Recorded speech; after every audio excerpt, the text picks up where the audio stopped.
నాకు మన ఇంటి గోంగూర కన్నా పొరుగింటి పాలకూర అంటే చాలా ఇష్టం.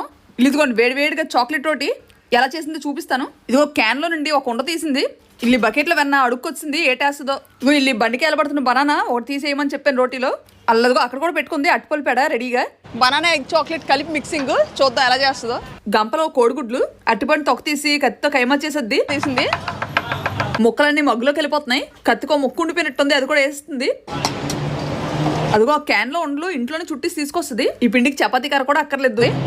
బొబ్బుల్ గమ్ని బాగా నవిలేసి బొంగు ఊస్తే మూతి కంటిపోతు చూసారా అలాగుంది. మన వల్ల అవుతుందో అవ్వదు అసలు. చూడండి ఎంత ఎక్కడ కన్నం కూడా పడలేదు. పల్చగా రామరాజు పంచకచ్చి పంచలాగా బాగా వచ్చింది. ఎన్ని కన్నాలు పడాలో అన్ని పడతాయి. అట్టిపండు గుడ్డు కలిపి గట్టి గిలకొట్టి ఇలాగేస్తే భలే ఉంటది. చూస్తుంటే నోరు ఊరిపోతుంది. ఇగో రాత్రిపురం పూతరేగా చుట్టేస్తుంది నాలుగు పక్కల. ఇగో రోటీకి పట్టిన నూనెంతా అట్ల పులతో పిండేస్తుంది. అటు తిప్పి 12 ముక్కలు కట్ చేస్తుంది. రోటీ దెబ్బకి డిజైనర్ పీస్ అయిపోయింది. ఇగోండి కింద కనిపిస్తున్న లింక్ లో పెద్ద వీడియో ఉంది చూడండి.